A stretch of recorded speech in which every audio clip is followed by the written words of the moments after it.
What's up, guys? Back in the basement, of course, and I thought I would make a short video about one of the topics which I think is quite important.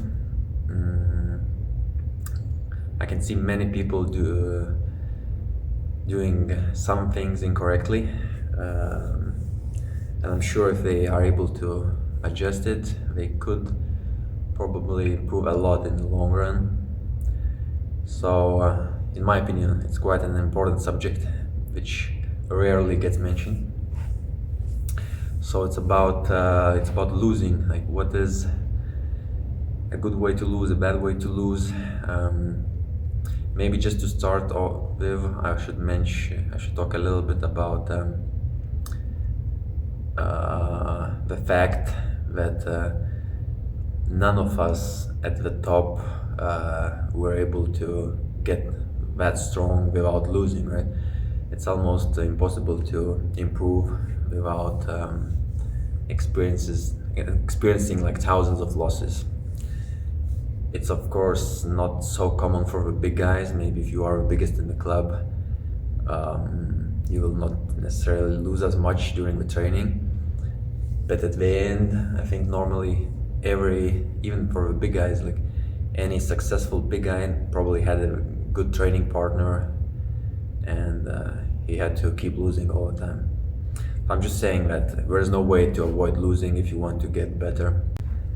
And I think it is important to lose in a good way, because if you don't, maybe I will just tell you about what I keep seeing these days. Many people are somehow setting up in quite an aggressive way, trying to go for a pin very quickly. Normally they are not that tall, you know. The elbow is quite high, you know, like this, and it's like boom, which makes it very hard for them to lose in a good way in the case of them being stopped. Like, for example, I'm kind of shooting and I didn't finish the match. Normally I would end up losing in a pretty bad, how to say, extended way, right? Which first of all might hurt me. It might stretch some ligaments or even damage a joint a little bit. So it's not a good experience to constantly be losing in a way which somehow opens you up too much.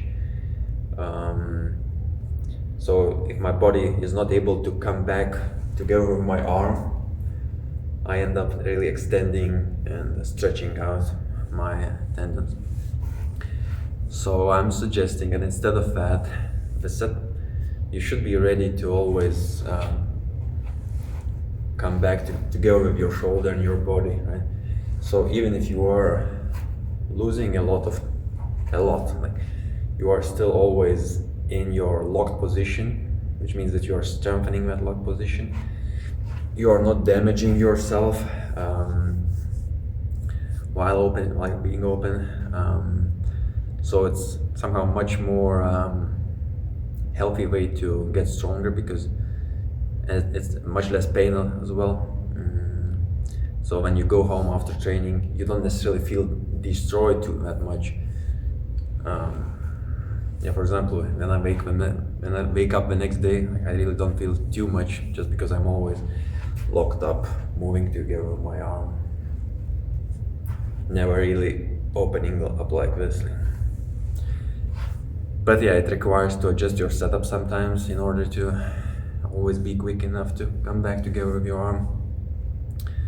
I'm just trying to say that it's something which can really make a big difference in the long run, because someone who is always somehow careful, and if he's winning, he's winning. If he's losing, he's still keeping the lock in a nice proper position. That guy, I think, will really be able to achieve much higher like static lock strength in comparison to the guy who's maybe dropping low here in some kind of hookish position and then gets opened up through all of his muscles and tendons. like let's say during a practice, maybe you get opened up like this 10 times. So it's really, you know, you do 5 years of that, maybe you will feel so much more damage and pain during every training that maybe it's not that big of a, not that much fun anymore. So just keep that in mind, it might help you. Enjoy.